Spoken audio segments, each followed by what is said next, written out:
There is power. There it is. So let's have an offertory prayer and use it as a time of reflection and praise to the Lord. As we hear some good music here during the offertory time. Thank you, Lord Jesus, for giving us an opportunity every week to meet here freely and to praise your name, to sing songs, to enjoy fellowship, Lord, to hear the gospel preached, to hear the word proclaimed, today to hear a testimony of your power and your strength and your the miraculous way that you work in people's lives. I know that you've worked in each one of our lives in a mighty way to bring us from a lost state to a point where we received you as Savior at different points in our lives. And Father, it's so great to hear that story of how you worked in a particular individual, Lord. And I pray during the next weeks and months, maybe somebody else would feel that your movement in their life to get up and share what you've done, Father, because our testimony is really your testimony and not ours. And we really want to be willing to share that with our church family and with other people, Lord Jesus. We thank you for the time that we have together today. Pray that you would strengthen our hearts, strengthen our testimony, strengthen the spiritual dimension of our lives and in our relationship with you. In Jesus' name, amen.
Testimony of my life right here, so I'm going to sing it and then we're all going to go home.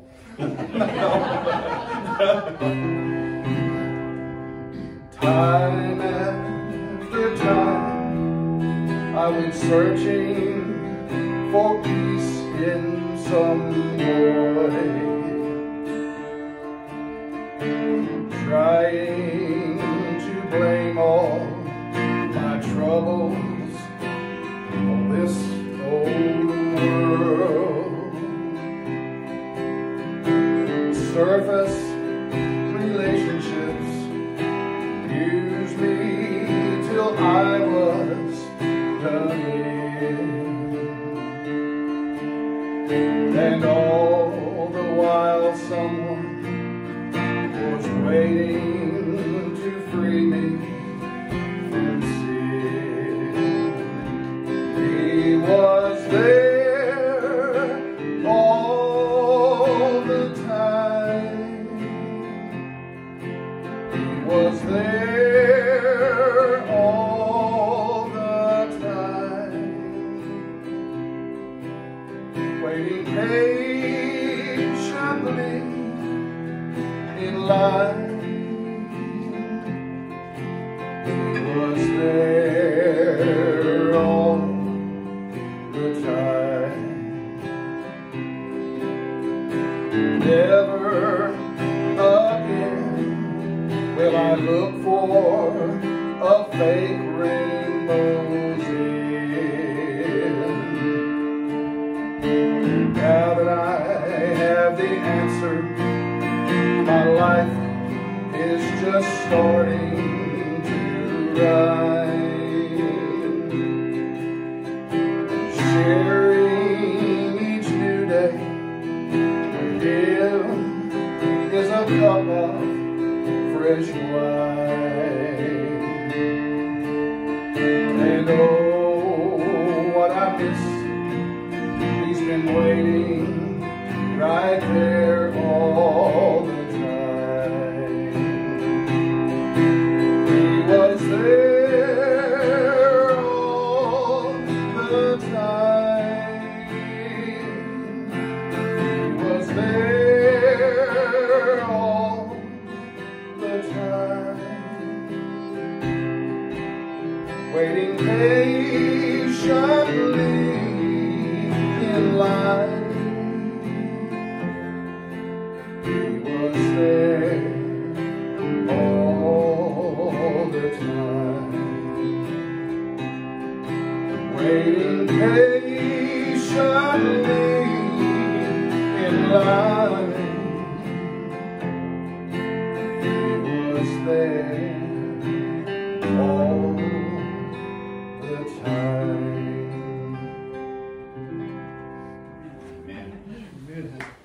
Thank you. Okay, so here we go then.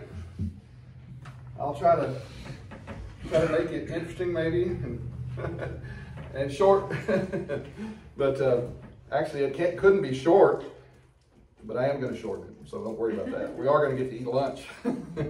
But my life started really before I was even born, because the day that my mother and daddy, they were two country people, poor people, both on welfare, lived in Arkansas, and they left their homes early to go and try to find work, send money back to their parents and stuff like that. They both moved to Jackson, Tennessee, didn't know each other, but my mother took a job in a store, in a drugstore, making sandwiches and coffee for people and stuff. And my dad was working right down the street at Armstrong Corporation. He came in there for lunch every day, and he met her, and first one thing led to another, and then several years later they got married, and then came 6 kids, but and then she had 2 miscarriages, so I feel like I have 2 brothers or 2 sisters or something in heaven that I don't know yet, but I'm going to meet them someday, I believe. So, and she believed that too. And so anyway, so the reason I say my thing started before I was born was because the day that I was born, my mother and my dad were playing music with each other. They were so poor, there was no TV, they had a radio, but there was nothing they really had to entertain themselves except for music. My mother played guitar, my dad played guitar. And they sat around, they sang a lot, and they were playing music, and my mother had that guitar right against her belly. She told me, she said, every time I used to put that guitar and sing, when you was in there, she said, you just start jumping and kicking around like a chicken on a hot plate or something, She said, you were doing it that day. And she said, and right in the middle of the song, my water broke. She said, my water broke. And she told my dad, stop, we have to go to the hospital. And so they went to the hospital and I was born. So music is a huge, huge part of my life. Has been since before I was born. So I got that, now you understand what I meant by that. But I was the second of the 6 children. And we were very poor. We didn't go to church. We didn't do anything. My parents, they did a lot of gospel singing. They sang, you know, the good old songs like Farther Along and, you know, the songs like we played today. That's why I picked them older ones like that to play. And so they all were stuff that we grew up on. And so music was big in our family. And that was our church. Our mom was Catholic. My dad was Baptist. So you can imagine how that was. They didn't fight over it, but other people that got around us fought over it a lot. You know, like, how is it possible for a Catholic to be married to a Baptist? Well, my mother was excommunicated from the church because she married a Baptist. They threw her out. And the Baptists had a hard time, you know, warming up to my mother because she said, look, I'm a Christian. That's what she told them. I'm a Christian. I believe in Jesus Christ. There's no other way to heaven. Not Mary, not nobody else. She said, I'm a Christian. The Pope can say what he wants to and the priest can say what he wants to, but I go by the Bible. I'm a Christian. But I'm a Catholic Christian. I was raised that way, and I'm not changing for no Baptist or nobody else. And so you can imagine how things was for our family. When we tried to go to Baptist church, well, they always just descended upon her and tried to make her become a Baptist. You know, she wasn't going to do it. My mother was very set in her way. She was not going to do it. And my dad finally, for a little while, we did start going to church. We met the Dawson family. Y'all heard me talk about the Dawsons before. We met the Dawson family. We ended up renting a house from them. And they became very good friends of our family. And Mr. Dawson and my third grandmother, Miss Lottie Dawson, she was just like a grandmother to me. She said, you really ought to have the kids in church. You really ought to do that. You know, and my dad said, well, we'll try. And so they found a little church. And so we went to church for a little while. But it didn't last very long. And one of the reasons why it didn't last long was because the pastor there was kind of a strange fella. And he had for a Baptist minister for sure, he had lots of, I say problems because he told a lot of testimonies that were a little bit on the outside of things about how he watched his leg grow 10 inches and then watched it shrink back and all that kind of stuff. I don't know what he was talking about, but all kinds of weird miracles that he had. Well, one of the things was when I was about 8 or 9 years old, he had a little revival thing that focused on the youth. And he had a son who was a little older than me. And he had his son go to all the kids and tell them that you need to get saved. Y'all need to come down the aisle and get baptized. My dad wants me to tell you kids to come do that. So we all like, well, what should we do, you know? And we all kind of decided that we would all do it. But we didn't have any idea what it meant to be saved. We didn't have no idea we knew who Jesus was, but we didn't have any heartfelt feelings of getting saved or anything. And so we went, all of us, there was about 10 or 12 of us, we all went down. We was snickering and laughing and stuff like that. We didn't know what we was doing, but we were just doing what the preacher's son told us to do. And the preacher had told his son to do that because he wanted to have a good showing, you see. And so everybody thought it was legitimate, you know, and it was a big deal. And so they baptized us all. But like when I was baptized, I thought that he was going to drown me because he held me down there for so long, it seemed like. And I thought to myself, wow, this is what you get when you become a Christian. I had no idea really what it meant. So I don't really believe I was saved that day. I really don't believe I was, but it was all I had, you know. And so we went on there for a few years, and finally my dad had to throw the deacons out of the house. They came in and they started picking on my mom, and they were just telling her, and finally one of them stood up, pointed at her and said, you just shut up, you know, while I say what I'm going to say. My dad opened the door. He said, you see that street out there? And he said, yeah. He said, y'all get in it and don't come back. And that was the end of our church life. And so for a long time. And so as the years went by, you know, we had still went back to our, you know, family thing of music and all of that and carried that on. And so we did have some semblance of, we all knew who Jesus was. We all were sort of practicing Christians without all of the formality to it, I guess you'd say. So we always knew who he was, and as time went by. But as time went by too, my dad, you know, we were real poor, but he had started his own business, and gradually, slowly but surely, began to make money and started to grow. Business started to grow. I got a job when I was working for him when I was 9. I was the only kid in 3rd grade that had got a paycheck every week. It was somewhere between $6 and $12 a week, but it was, you know, and I had me a savings account. And one time I had $400 in that savings account. Man, I was rich, you know. And so it was a good life, but as time went by, Daddy got more and more involved, and he ended up having to go run another business at the same time that he was trying to run his own. And so it was a little bit much for him. Now, he was a good guy. My dad was a great guy, he was. But he was a little on the rough side.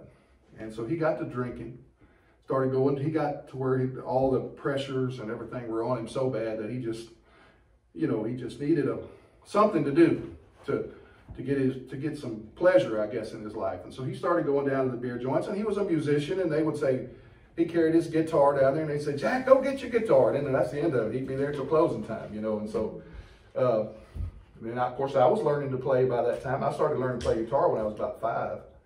He showed me a few little chords and a few little notes, and then I took it from there and just learned on my own. And so he started taking me with it down to beer joints. And from there, we kind of formed our own little beer joint band. And eventually my other 2 brothers got into it too, and some friends. And so, but that drinking took a toll on him, and he got to where he was doing it way too much. And so, long about the time that I wrote my first song, and I already told you all about that another time when I sung it up here in the 3rd grade, when I was 9 years old, and so he used to have me sing that song in the beer joints all the time, and it was a favorite in there, and then but anyway, he was getting really bad, and so he got to where he lots of times go down to the beer joint and come home at 2 o'clock in the morning, and he always wanted the same thing. He wanted a potted meat sandwich, a glass of milk, a fork and a knife and a spoon on a napkin. Why you need that for the sandwich, I don't know. And he wanted that set out for him when he got home. If it wasn't there, he would just go crazy, start throwing stuff and screaming and hollering and going on. And so the booze was really getting to him. He started drinking harder stuff, gin, and he never drank wine, but gin and whiskey and things like that. And so it was getting worse and worse. And so one night, I guess I was probably about 10 or 11, maybe 12, I don't know, I can't remember exactly. But he came home, and because he started his shop in the backyard.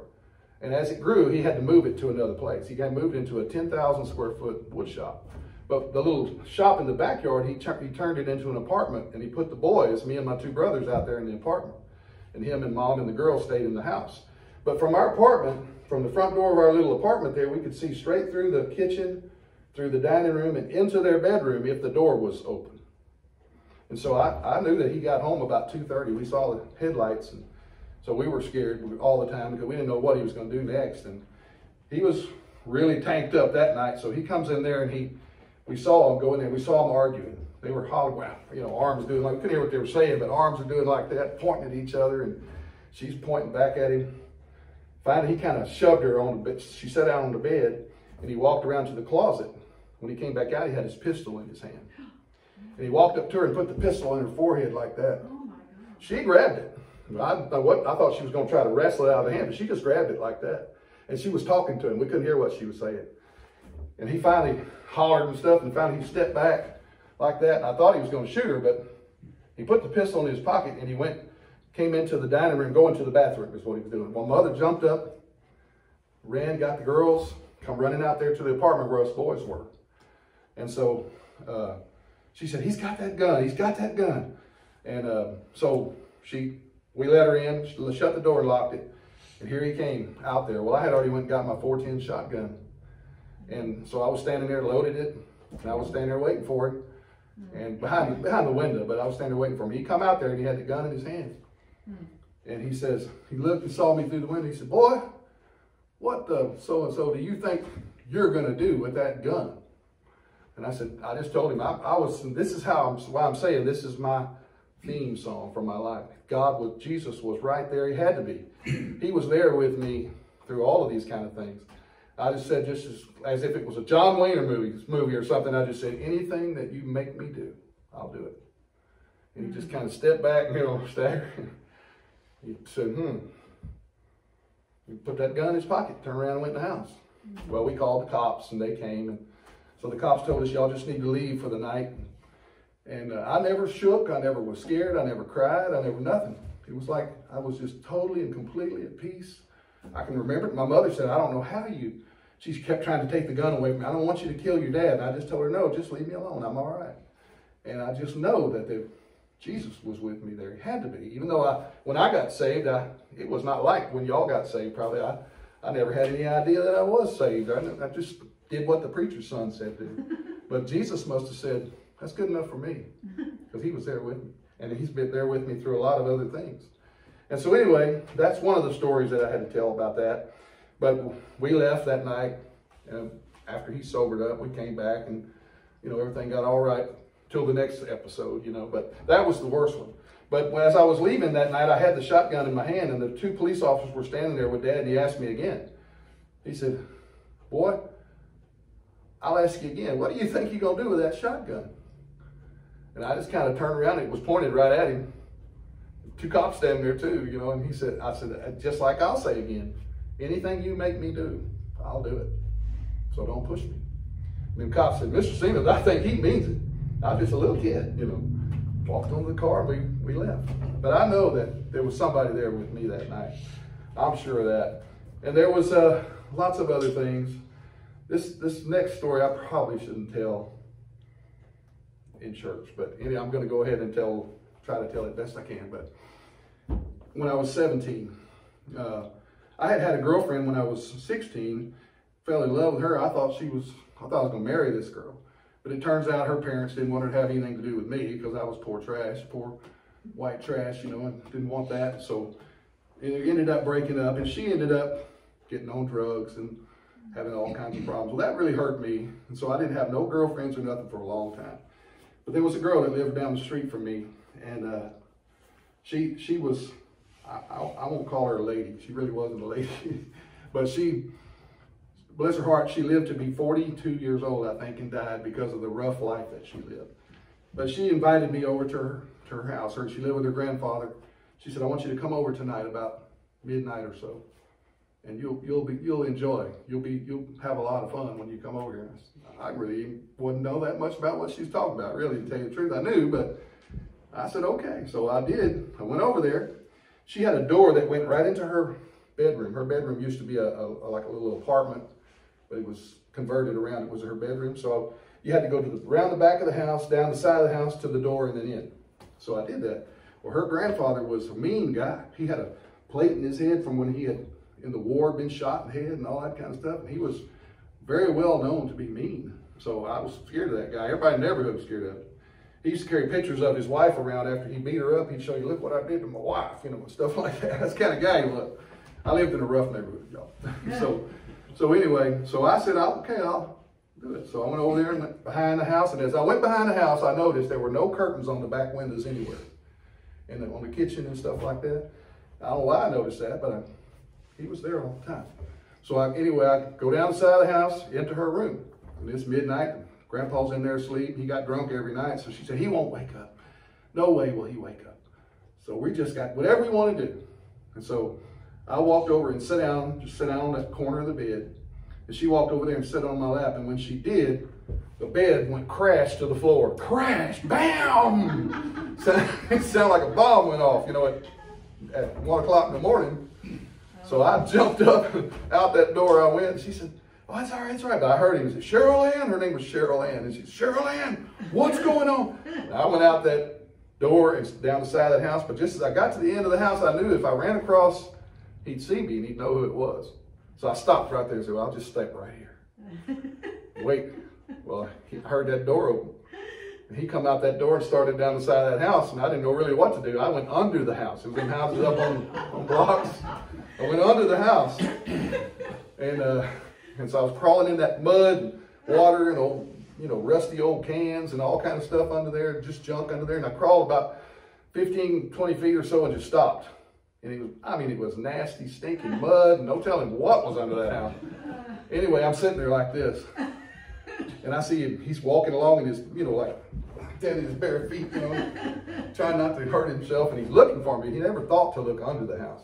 He's looking, I'm hearing him talk. I know somebody. I could hear him, and I'm thinking, I'm dead. And so I'm sitting there, I'm thinking, well, he ain't looking under the house. I'm going to make it. About that time, I heard something right over here on left side, right side. I heard it moving. And I turned around and there was a possum. One of them big old possums right here. And he was looking at me this close. Now I can't afford to make a bunch of noise under there. Because then the old man will look. So I just started trying to ease away from him, and he's just following me. And I don't know if y'all been around possums much, but you know that thing that they do where they go, he got right here. He's this far from my head. Like that, and so I moved a little more. But the old man went back inside, and I come out of there, and I was gone. All right, now that's a silly story, but I'm gonna tell you what, that taught me a lesson. Don't be doing no stuff like that. He was there all the time. Jesus was the one, in my mind, he's the one that engineered that to happen that way. I'm telling you what, I have dreams to this day of a possum right here. That set me right. I never ever did anything like that again. I never tried to do anything like that again. I always kept everything on the up and up with girlfriends and everything. But anyway, that was, I feel like he was with me that night too. That old man would kill me for sure. I know he would. Or the possum, one of the two of them would have killed me. So anyway, that taught me not to do those kind of wrong things. My mother and daddy, they never told us about the facts of life or none of that kind of stuff, They just told us, basically whatever, the least they had to. And so we all had to kind of learn that on our own. And so, but that was my new facts of life right there. Don't be doing that kind of stuff. And I never did again. So he was there with me that time too. Well, I met my wife up at Dawson's Lake. Dawson's had a lake in the country, and we went up there every weekend, and I met her there. And she had lived down the street from me all my life, but I never saw her. And I met her, and so we got married. And before we got married, I was looking for a job because my dad's business tanked.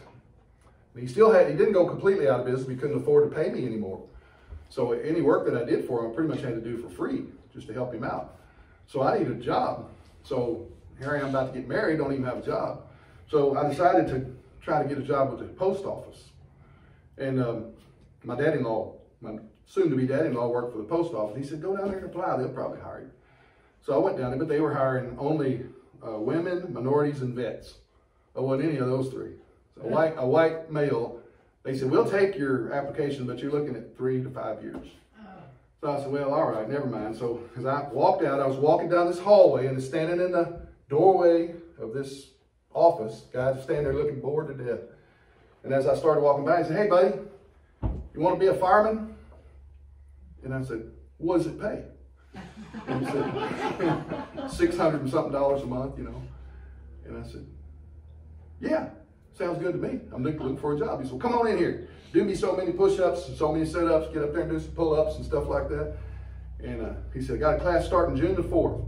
This was 1975. And he said, starting June the 4th. You're in it. You're probably the next to the last guy to get in it. I need one more after you. I said, okay. Well, I never thought about being a fireman my whole life. I seen the fire trucks go by all the time and then think, man, that's cool, but I never thought about being no fireman. But I'm gonna tell you what, I had a job, I fell into a job that I loved so dearly. You could not believe what it was like to be a member of that fellowship, those firefighters. Now, them are some rough people in a lot of ways, but they are the best people I have ever been around as far as what they'll do for you, how close you can get to them. It's like a fellowship, and the guys that are police officers probably have somewhat same feeling about that. These people are closer to you than your family. They know things about your family don't even know, And they knew about the possum. My mother and them didn't know about the possum, but anyway, so I got in the fire department, and it was the best thing, another best thing that ever happened to me. He was there all the time. I went down there to get a job with boring old post office, and instead wound up with a 41-year career with the Houston Fire Department that I loved every minute of. And so and it just was wonderful. And even in the bad times, it was wonderful. Let's see.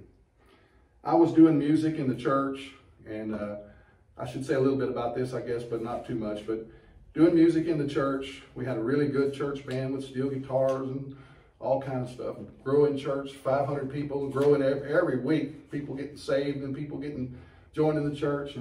But then they had some kind of falling out between the deacons and the pastor over money, what it was. And so he decided to leave and go start another church in Waco. And then we got the guy that replaced him basically tricked us into hiring him, lied to us, told us he loved all this music and all this stuff. And we hired him. Well, he didn't. He started running the musicians off as soon as he could. I was the last one to leave. But, and then that's what's caused all the trouble between my wife and kids not wanting to go to church anymore. They saw all that. They saw people fighting in the aisles. Because they, you know, when the church splits, I don't know if you've ever been through a real church split, but when they split, it can get real ugly. It can get real ugly. There's a little town over by Conroe called Cut and Shoot, Texas. Y'all probably heard of it. The story is that where they got that name is from a Baptist church that had a split. That's the story. I don't know if it's true or not, but Cut and Shoot is the name of this town. But anyway, that's about like it was in this church. So today, you don't see me with my wife and kids. They don't come to church. They're not interested in church. They don't want me to talk about church. They don't care if I go off in another room and study the Bible or anything I want to do. But if I ever start talking about it, they get up and leave. Or they're like, I don't want to hear that. You know, it's all because of what happened at that church. They saw that and they just think that in their mind's eye, I guess they just think that church people are the worst you can find, I guess. I don't know what their problem is. But anyway, that's why you don't see me with my family much. It's hard for me to get them to do anything like that. We went out to eat with the pastor one time, and I just about had a hog time to get them to go.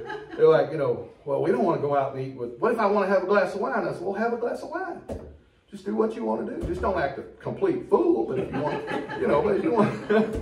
And I think they did. I don't know, remember, I think they did have a glass of wine. But it was a good evening. We had a nice time, really. But they were so afraid, you know. So that's I wanted to tell you all that. And I guess I need to move on quickly here now. But, well, I have to say one more thing. At Woodland Trails Church, before they'd all split like that, they had a Friday night singing. And it was all male only, men only. But so I got my brothers, they were, by this time, my brother was already an alcoholic too. He was only 21 years old. He started drinking, he was about 13, and he was really getting bad. He had a real rough life, going to orgies and all kinds of stuff like that. And he was he was going to self-destruction. And then my dad was still drinking and all of that. And then here come my younger brother.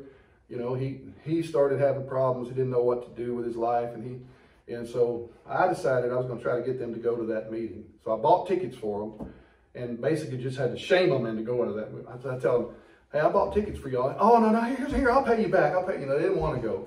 Well, I got them to go, and there was a guy speaking at that thing whose name was Earl Doucette. He had been on death row in Louisiana for murder, but he got his sentence commuted because he became a preacher in prison. He went all over Louisiana preaching in all the prisons, and after 20-something, 30 years, whatever long it was, they let him out of there for that. And so he was preaching, and he preached that night, and both my brothers got saved. My dad rededicated his life. And so my brother today is a pastor in Pearland, and he has a radio program.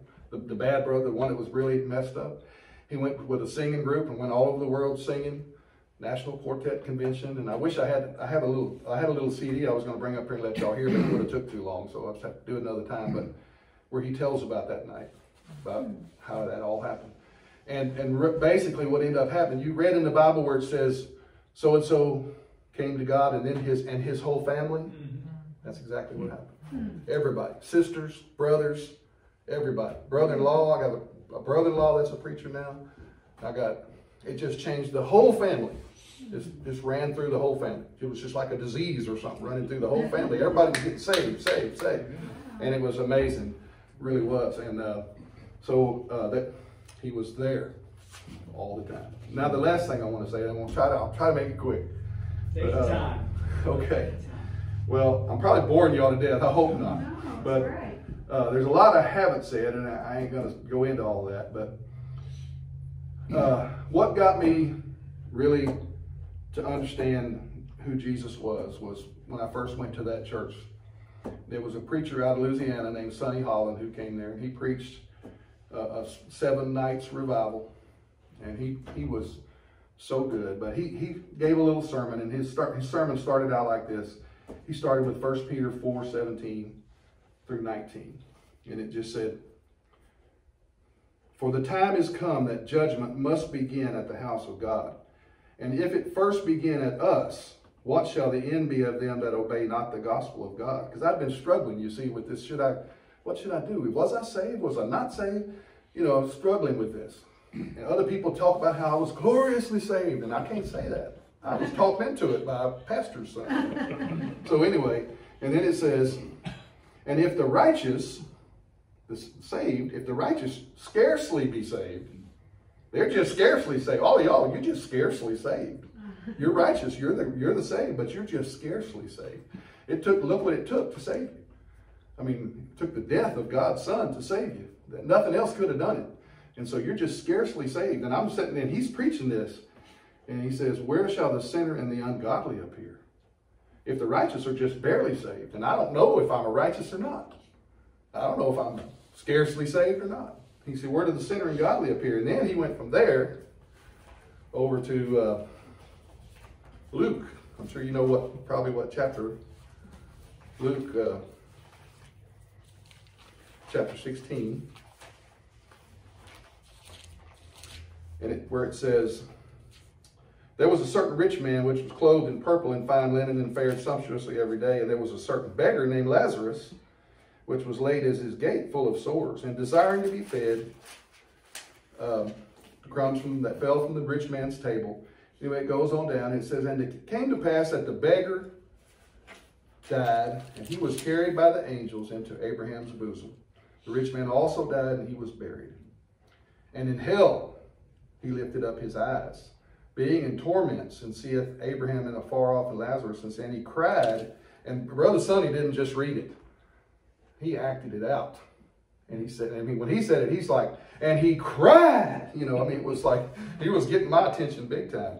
And he said, "Father Abraham, have mercy on me, and send Lazarus that he may dip the tip of his finger in water and cool my tongue, for I am tormented in his flame." And he said, there's a guy who's in hell forever.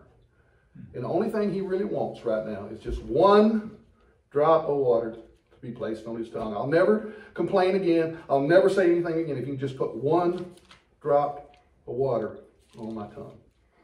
And then he went from there to Jude 1 and 12, that's only one chapter, but 12 and 13, where it says, "These are the spots in your feet," or I don't need to read that part, but okay, it says, "Raging," he's talking about hell. He's talking about people that are gone to hell. "Twice dead," it says, "plucked up by the roots, and raging waves of the sea, foaming out their shame, wandering stars to whom is reserved the blackness of darkness forever." Okay, he's talking about what hell's going to be like. Darkness, blackness of darkness. Not just darkness, blackness of darkness. If you're a firefighter, you know what that means. You go into places that are hot and smoky. You don't know what you're going to find. Dead people, burned people, explosion. You don't know what's going to happen. And you cannot see your hand in front of your face. The smoke is so thick. The darkness is so thick. That is black darkness. That's different than darkness where you can still see the little light on the microwave or whatever. It's dark. But black darkness, you can't get no darker than that. And I've been there many, many times. And that's another way he was there with me all the time. There were times when I didn't think I was going to make it out. Probably half a dozen times I thought I was dead. Fell off the fire truck one time. It was going 20 miles an hour. I hit the ground on my toes, kicked my feet out from under me, and slammed my head into the pavement. But you know what? I had my helmet on. I had a captain that said, "You guys will wear your helmets when you're on the back of that fire truck." And we said, "Oh, Captain, why? And nobody else does that." "Well, you're going to do it if you work for me. Wear your helmet. If you don't, I'm going to fire you." So we wore our helmets. If I hadn't wore that helmet, I'd be dead. My name would be etched on that wall down there in Colorado as a firefighter who died in the line of duty. And he was there all the time. He's the one made Captain Paskett make them guys wear them helmets, not just for me, but for all of them. Jesus is watching everything about your life. He is there every minute, sort of like Mark was talking about last week. That was wonderful, by the way, what you said last week. And it was just, he's there all the time, and he's watching. And so when he said that about blackness forever, Then Brother Sonny didn't just say forever. He said, I want y'all to think about that word. I'm not going to do this like I did at the, he heard me say this before, but he says, I want you to think about that word. Don't just read the word. Put it into play. And so he said, think about what that guy was thinking down there in hell. He's there forever, wishing he had just one drop of water. For him, it's not, blackness and darkness forever. No, for him, it's like blackness and darkness forever. Forever. And he keeps escalating this. Forever. Forever. Forever. Boy, I was just cringing in my seat. My hair standing up on my neck. That was it. I said, man, I got to do something about this. I got to get this settled. So Brother Sonny went on his way, and didn't see him no more for years. But my pastor, named Ivan Carr, 2 weeks later, he preached on a Wednesday night. He preached on Wednesday nights too. They hadn't had Bible study. He liked to preach, so he preached on Wednesday nights too, and full sermon. And he said, this verse, it says, fight the good fight of faith. This is 1 Timothy 6:12. Fight the good fight of faith and lay hold on to eternal life. Grab it. Don't be sitting here thinking anymore, am I saved? Am I not saved? Grab it. Lay hold on it. Lay hold on it on eternal life, whereunto thou art also called and hast professed a good profession before many witnesses. So it struck me then, I needed to get this done. So I went to the altar call on Wednesday night and I briefly told him the story. And he said, well, that's great. I said, and I want to be baptized. He said, okay, that's good. I said, I'm talking about right now. He said, wait a minute. Now, this is January. This is January 25th. The baptismal's not heated. We have to heat it up. I turn it on today. You get baptized Sunday. I said, I want it now. So he said, well, okay. So he had waiters, but I didn't have any waiters. So that water was cold. Went down in there and got baptized on a Wednesday night. I had to have it right now. I can't explain it. I'm sure the pastor would probably say, oh man, you messed it up. It's better to do it on Sunday when there's more people there. But I had to have it right now. And so I did that night, January 25th, 1981. I laid hold on salvation. I got it. From now on, I know it was my decision to do it. I believe, and there's no more of this doubting it. It's all that's over with. There's not going to be no forever for me in hell. Not going to happen, And so that was probably the best moment of my life right there. When I finally got that settled, it took all the pressure off. But there's another word in that verse that also stuck with me. Witness. It says, before many witnesses. And I thought to myself, well, now I got to start being a witness. And I changed my whole way of living. I decided that I was going to set myself some goals. By the way, y'all, I'm an obsessive compulsive. I don't know if y'all know it, but I am. Been diagnosed as an obsessive compulsive. But the doctor said, you're the good kind. You're the good kind. You're the kind that it pushes you to do things. So I set myself a goal. And I'm going to say this, but I don't like to say it anywhere because it sounds like I'm bragging, but I'm not at all bragging. I set out to be a witness. I knew I couldn't be a preacher. I wasn't called to be a preacher. Never felt a call, never felt anything that said that, but I was called to be a witness. If you're going to be a witness, you better know what you're talking about. So I knew I had to get into the Bible. So I did. I set myself a goal to read the Bible 100 times in my life and to do 25,000 hours of study in the Bible, all on my own.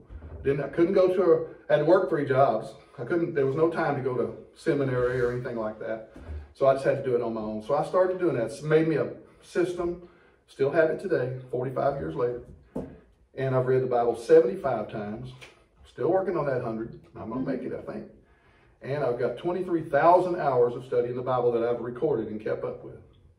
And in my Bible studies at home, one study is about 28,000 pages. Another's about 4,000 pages. I got another one that's about 1,600 pages. So there's probably 36,000 pages of Bible study in 45 years. Now that's not bragging. Don't think that's bragging, because what that is God told me, I want you to be a witness.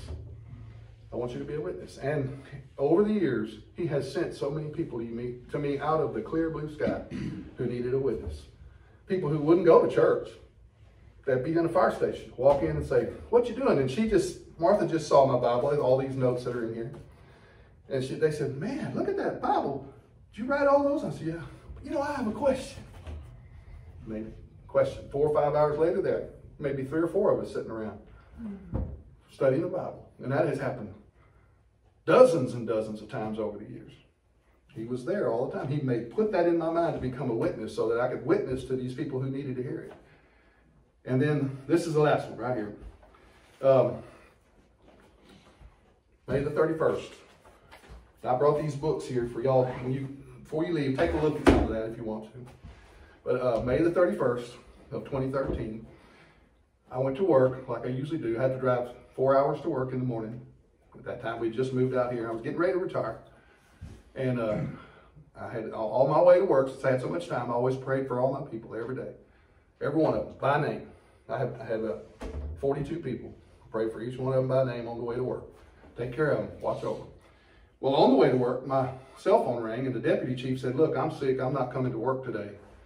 Well, I was the guy who took his place whenever he was off. So I said, "Okay, I'll just go over to your station and take over from there." So I did. I went over there and I put another guy who was a rookie chief, brand new chief, I put him in my spot so he could run that, and I ran the deputy chief's thing. Well, part of the deputy chief's job is to dole out overtime on a fair basis to everybody.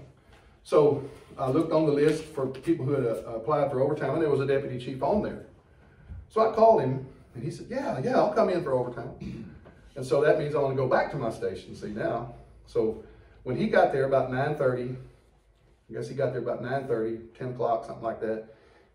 I went back to my station. I bumped the other guy to the other side of town, in which he'd rather be, because he didn't like the southwest side of town. Nobody liked the southwest side of town. It was too busy. I liked it because I wanted to be busy. But so the guys came in. Actually, this girl that worked there, Cindy, she came in and she said, I was sitting in there finishing my paperwork. She said, "Chief," she said, "why don't you watch movies with us in the evenings?" I said, "Because y'all watch nothing but garbage. Everything y'all watch is just stupid. The other day, I was going to sit in there with y'all, and you watched a movie about a teddy bear that could talk, and the teddy bear cussed worse than any sailor I ever heard in my life." I said, "I'm not going to sit and listen to that garbage." And she said, but we want you to come out here and watch movies with us tonight." I said, all right, I'll do it. But y'all better have something good on there. I'm going to get up and leave. So that was the deal. Well, I usually did my Bible study at night. I studied 1 hour to 2 hours a day every day of my life. I have been for all these 45 years. And I was going to do it there that night. But I said, well, I'll go ahead and do it now then, since they're want me to watch the movie with them. So I have a bunch of different types of study I do. One of them is called one verse, where I just open the Bible, put my finger down, and that's the one I study. I study it, I extrapolate it all the way out as far as I can get it. Everything that applies to it, everything, and just learn from that one verse, And I did that morning. And it was Proverbs 13:14. And I'll just read it to you. It won't sound like it has hardly any meaning at all, really, but it did shortly. Okay, so I put my finger down, bam. It says, "The law of the wise is a fountain of life to depart from the snares of death." That's what it said. So I thought, okay, and I made my little heading, and this was at just before noon. Started writing a few things, law of the wise. What's the law of the wise? The law of the wise, well, that's the Bible. The wise in the Bible, that's saved people. If you're a saved person, you're wise. The others are fools, right? You got wise people and you got fools. There's saints and there's ain'ts, if you ain't a saint, you ain't going to heaven, see? And so I said, well, okay, that's the law of the wise. That's the Bible. It's a fountain of life. Well, that's good, fountain of life, But then it says to depart from the snares of death. Not to depart from death, but the snares of death. Well, what are the snares of death? Well, that's like fear, depression, anger, all all those feelings that you get when somebody dies or somebody's about to die or you're about to die. And why me? Why this? You know, all those are the snares. The devil likes to throw those snares out there and trap you. So I knew that. That's what I felt. Of just about that time, the lights came on, the booper went off, fire in the southwest end on the Southwest Freeway. So we go over there, and we had a fire, and just to make it run out of time here, so I'm just going to make it short. In the process of this fire, we had a ceiling collapse, and 5 of the people that I love more than anybody in my life, it's going to be hard for me to say this, I hope I don't lose it. 4 of them were killed outright. One of them was a rookie girl who hadn't been in but 6 months. And I can't even say her, can't even get her last name, but anyway, she died. 4 of them died that day, right then. One of them was rescued out of the building, and he died 2.5, 3 years later from his injuries. Every time they talk about Abe and they talk about his sores, I always think about Captain Dowling, who was the only one that was brought out. He was burnt all the way up his back. Everything on his backside was burnt all the way up his back, all the way up to his neck, and he didn't even have enough skin left on his body to make skin grafts. It was just raw tissue for the last 2.5 years of his life. But when they brought him out of the fire, I thought, well, at least, look, he was sitting on the stretcher and he was talking. And I said, oh, thank you, Jesus, thank you. About that time he raised his leg up, there was no foot on that leg. It had burned completely off. So they had to amputate that leg. And the other leg was burned too. He had been trapped with a bunch of burning material all around him. It took him 1.5 hours to get him out. And he was just burnt all over. And so they got him out. And but like I said, when he lifted that foot up like that, I saw that there was no foot on there. It was burned completely off. And the other foot was burned badly too. So they ended up having to amputate both his legs all the way up to the hips. Infections, and all that. And then he had infections in his back, and he just had a miserable life for 2.5 years till he finally got pneumonia and died. But, so, how does this verse apply to that? Okay, now, it sounds like I prayed for all my people that morning, Captain Dowling and all of these. I prayed for all of them by name. They all died. They all died in a horrible death. So how can you say God was there for that? Well, I can't tell you why. But I can tell you this, when that happens, you can't ask why. You have to say, what do I do now? Because what happened then was I had to put off my retirement for 3 years to deal with God told me he wanted me to be a witness, right? So I had to deal with all these people. I had 42 people working for me, not even counting all the other thousands of firefighters in the Houston Fire Department. I'm the guy in charge of the worst fire in the history of the whole fire department, of the Houston Fire Department. No one's ever lost 5 people. Never happened. And now I got that to deal with. And I got all these grief-stricken firefighters who, some of them want to commit suicide. One of them told me, I'm supposed to be dead. I should have been dead. My captain died. I'm supposed to be dead. I'm going to be dead. And I had to deal with that guy, spend many nights up with him. One time, one of the guys, one of the other chiefs, he called me and he says, what are you doing? I said, I'm just goofing around. He said, I said, what are you doing? He said, I'm fixing to get all the alcohol I can get my hands on. I'm going to drink it all. Everything I can get. I'm going to drink it until I just go completely out of my mind. I can't deal with this no more. He said, I'm going to drink rubbing alcohol. I'm going to drink aftershave lotion. Whatever I have to do, I'm going to drink it. I said, hey, you want some help? And he said, what? I said, you want some help? And he said, yeah. And I said, I'll be there. And then when I got there, his wife met me at the door. She's going out. She says, thank you so much. She said, he's going crazy. So I go in there and I sit with him, and I had a few drinks with him, which is not a Baptist thing. But anyway, had a few drinks with him, but I kept my composure. And we sat there all night long, and he got over it, and he got through it. And to this day, we still go on trips together every year, that little trip we make every year. But anyway, my point is, through this, even this tragedy, he was there all the time. And then after I came back and started looking at that verse there again, okay, now that's Proverbs 13:14. Proverbs is the 20th book of the Bible. Okay? This fire happened on May the 31st, 2013. 20th book of the Bible, 13th verse. And from the time of dispatch to the time that the ceiling collapsed and killed my people was 14 minutes. 20, 13, 14. You look at that now. And so I spent the rest of my career dealing with the snares of death. when people would come to me and say, how are you doing? And I would tell them I'm doing good. Even the psychiatrist said, how are you getting through this like you're getting through this? And I told him, and I showed him this, and he said, whoa, that's great. I'm going to have you tell that to some more people, and he did. And so I did. I told that story to a lot of different people, hundreds and hundreds of people. And I was able to show them that even if there's a tragedy, sometimes God lets a tragedy happen. That's called fate. Fate is what God allows in spite of what men desire. Of course, we don't desire for our people to die in a fire, but they did. That was fate. God knows why. I'll never know why until I see God face to face. But I'm not going to ask that question no more. What I'm going to do is be a witness. So you can see, and there's lots of other little things that happened. And it's already noon. But anyway, I'll tell you one more. Now, this is kind of weird. This just happened. I went to a party in my neighborhood, which I don't like to do that much, but I did go to this one because they were talking about things that needed to be handled in the neighborhood. So I go there, and there's a guy there. Y'all heard me talk about him, Kelly King. This guy got drunk, and he was blaspheming Jesus unbelievably. He came up to me, hey, Curtis, I hear you're a Christian. I said, yeah, I am. Well, let me just tell you something. He started off on this tirade with the worst language you can believe about, just horrible blasphemy. Everybody's looking at him like, Kelly. And I just sat there. Again, I didn't get upset, didn't get mad. He was there all the time. He's always been there with me through all these things that have happened, plus a lot more I wouldn't have time to tell you.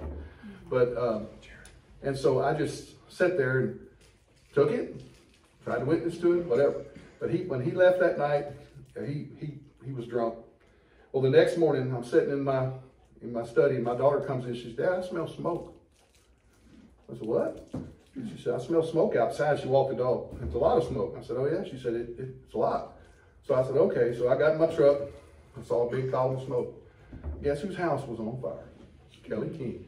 His house was on fire and burned completely to the ground, lost everything. And he had been telling me that he had a Bible. He said, my Bible was junk. You can throw that away. I have the real Bible at my house, and I can show it to you. But you can't show it to me now because it burnt completely up. Now, I'm not saying that God did that, but the kind of blasphemy that guy was spouting out that night, everybody in that neighborhood over there now knows about that. And every time I see one of them, they're saying, man, one thing I know I ain't never going to do is blaspheme Jesus around you. That's what he said. But even my point is, now I'm not saying God did that, but a guy like that, God was not there for him because he was not a Christian. He was not a person who deserved for God to be there for him. And so that's what it told me in my mind was a person who won't let Jesus be there for them all the time. They might have a real rough road coming. He lost everything he had in that fire. Just the night before, he'd been blaspheming Jesus like you ain't never heard. I'm telling you, you ain't never heard like this guy was doing it. Getting right in my face, trying to make me mad. He wanted me to hit him is what he wanted. And I just sat there.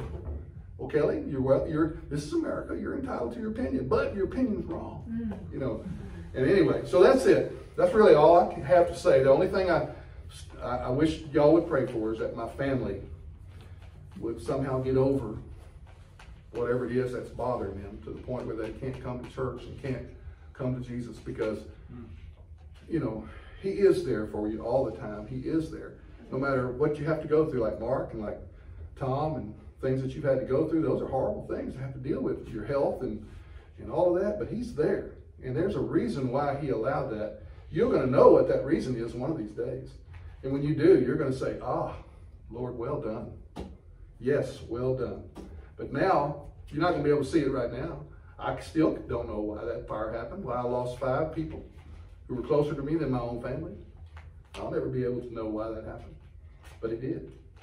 And so, but God was still there. And he's still there.